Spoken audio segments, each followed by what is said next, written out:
上一期视頻證明了，在符文之語時代，就是5本鑰匙是全遊戲價值最高的道具。我曾經說過，當你看完下一期視頻，你会愛上那個你曾經最恨的 BOSS。今天我就将揭開暗黑2符文之語時代最大的一個秘密，一直擺在所有人面前卻被忽視的真相。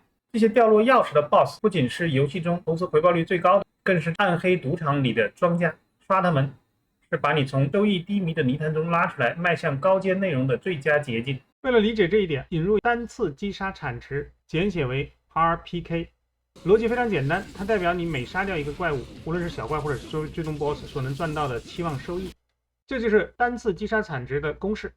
其實很簡單，這是將所有該怪物能夠掉落的物品的價值乘以物品的掉率，然後加總起來，就能夠得到殺死這怪物期望能夠獲得的收益。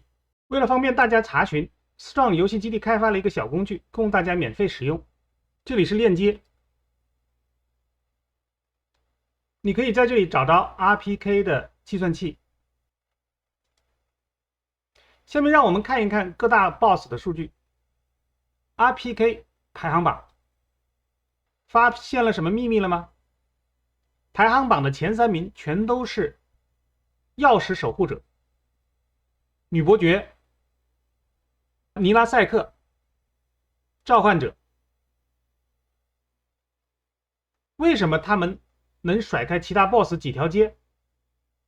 當然是因為他們擁有一項其他 BOSS 都沒有的加持，也就是高價值、高概率且產出極其穩定的掉落物——5本鑰匙。正如我們在私狀之前的視頻中所討論的，自從暴雪引入了 Urbers 和火炬體系之後，鑰匙就成了暗黑2價值體系的核心支柱了。女伯爵穩坐第一，她不僅掉鑰匙，還自帶極其穩定的低級符文流。她在 Ra、Hell、Ta 的掉率上表現都非常驚人。實際上，它是全遊戲掉落 PO 以下所有符文概率最高的地方。而尼拉賽克竟然位列第2，召喚者位列第3，緊隨其後。相比之下，幾乎所有其他 BOSS 的 RPK 值都在 0.02 以下。单支议會成員最低只有 0.0019。不過呢，他們仗着人多勢眾，11個議會成員加在一起 ，RPK 衝上了 0.0209，排在了第4。其他4個官邸 BOSS 則排在了最後4名。有趣的部分來了，看看尼拉赛克。說實話，可能大多數人都恨這個家伙，很多玩家甚至不敢完成安雅的任務，因為尼拉賽克有恐怖的屍體爆炸這個技能，所以大多數人都避開他，覺得他太危險。關鍵是他什麼也不掉，真的值得跑這一趟嗎？其實絕對值得。除了鑰匙的穩定產值之外，它還是終極大號符文的彩票機。當你意識到它在發着全遊戲最高的保底工資，請你抽最頂級的彩票的時候，你可能會開始愛上它。它不再是死亡陷阱，而是這座賭場的莊家。暗黑2現在是符文時代，所有人的終極目標都是打到大號符文。問題是刷誰才最容易出？牛場、崔凡克、超市，還是庫拉斯克的箱子？現在到了揭開被大家忽略多年的重點的時刻。在自創的這個工具網站中，有一個 BOSS 符文掉率查詢工具。打開這個工具，它將揭示了一直藏在我們眼皮子底下的秘密。這個工具列出了我們最常刷的 BOSS 的PO以上的高符的掉率，數據都來自暗黑的最新版本更新。只要點擊某個符文，工具就會將 BOSS 按其掉率從高到低排序，非常方便。從表中我們可以看到，3位鑰匙持有者在所有大號符文的掉率排行中名列前茅，尤其是尼拉塞克，他是29号到33号符文最慷慨的施舍者。我们具体来解读一下。数据告訴我们，女伯爵統治了25號以下的所有符文調率。我們可以看到 RST、Mel、UM 和 Pool， 而且這個調率非常高，遠遠高於其他的幾萬、十幾萬分之一。我們看到 RST 在 Countess 這裡的調率是高達1比236。從嘎爾開始，安達利爾接過了第一的排名，一直到 Low， 但這僅僅是因為他的手殺 bug。如果沒有這個手殺 bug， 召喚者才是這4種符文的頭號產出者。從 Sir 開始一直到 Zal， 誰是第一呢？我們可以看到尼拉塞克，他是在所有的 BOSS 中这些高級符文調率最高的 BOSS， 而且他是3位能出 Zod 的 BOSS 之一。這意味着什麼？這意味着這3位鑰匙持有者實際上是在發工資請玩家來賭博，他們為玩家一方面提供了極其豐厚的工資，另一方面又讓你有了資本去參與這場勝率最高的賭博遊戲，一個對玩家來說贏面最大的遊戲。所以如果你想博大號符文，其實永遠不該錯過尼拉塞克、召喚者還有女伯爵。有人會爭辯說崔凡克才是競爭者。的確，如果只看大號符文，崔凡克非常強，因為那裡有11支議會成員，單個議會成員的調率很低。但是把11個加在一起之後呢，我們可以看到在嘎爾以後，11個議會成員作為一個整體佔據了所有的第一位，除了 Zod 他不能調 Zod。這是11個議會成員用集體的力量取代了老尼和召喚者，站在了第一的位置上。這也是為什麼眾多攻略都說要刷高符就去崔凡克的數據支持。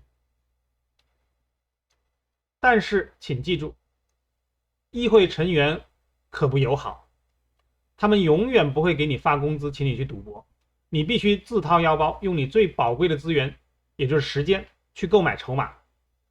即使11個議會成員把29號 Sir 的調率提升到了5000分之一，但在沒有任何保底收入的情況下，連續刷5000次，真的現實嗎？在現實生活中，沒有人靠買光所有的彩票來發財。真正的致富之道是經營一份盈利的生意，然後偶爾買張彩票。刷鑰匙持有者 BOSS 也是如此，你就像是一個拿着高薪的基金投資總監，同時手裡還握着最頂級的彩票，這才是暗黑2的財務自由之路。肯定還有人會說，斯壯、世界之石要塞或者混沌避難所怪多的是，所有怪都有可能掉大符文，而且他們還會掉精華，也很有價值啊。確實，這個角度是非常有利的。不過結論仍然有些讓人傷心。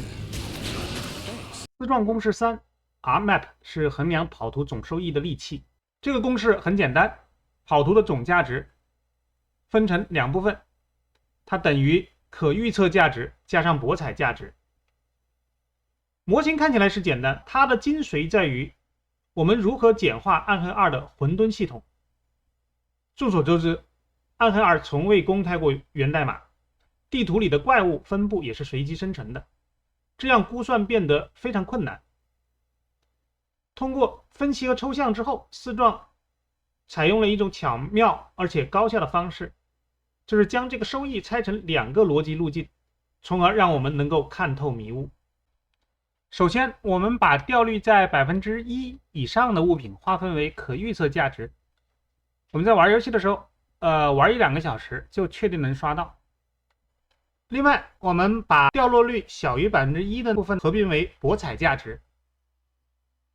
為了計算這個博彩價值，需要用到複雜的數學公式。最終，我們可以得到斯壯公式3跑圖收益的全量化版本。這裡面包括了所有可能掉落的物品，所有的數据都來自《暗黑2》最新版本的更新。这个公式也是四幢守则實驗室收益熱圖的理論基石。在四幢暗黑2工具箱裡，我們有一個地圖 EV 排行榜，點開之後就可以看到我們常刷的地圖裡面所有地圖的這個收益列表。我們直接看結果，尼拉賽克的跑圖期望收益是 1.1638 加上彩票收益 0.3343。同時因為小尼的大號符文掉率很高，我們可以預期大約每40個小時就可能出一個 VEX 以上的符文。那這個數據呢，當然跟我們跑圖的這個速度有關係，大家可以根據自己的情況來設。如果你的跑圖速度能跑到1分鐘跑一趟，那你就會更高。如果跑得慢一點，結果就會稍微再差一些。相比之下，混沌避難所也是超市的可預測價值很低，只有 0.1153。這包括了大菠蘿可以掉的紅色精華，還有其他的一些部品。它的博彩收益是 0.1275。期望掉落1個以上的 VEX 以上的符文，平均需要107個小時。現在我們明白了嗎？這是為什麼我會說你可能會愛上曾經最恨的 BOSS。尼拉賽克不是你的敵人，他是你最慷慨的故事。最後說明一點，這些數據是按單人遊戲計算的結果。如果是8人遊戲呢，概率和產出都會增加。這種增加是所有 BOSS 和圖都會增加的。也就是說，我們如果都是按8人遊戲算，超市會增加，那同樣老尼這裡也會增加。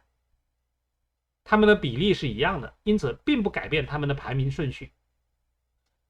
8人遊戲的困難在於，很多玩家並不總能夠穩定的找到8人團隊，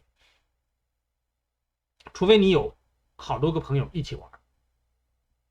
再退一步來講，就算你跟團跑8人牛場，物品總掉率增加了，但問題是你能搶回來那1/8嗎？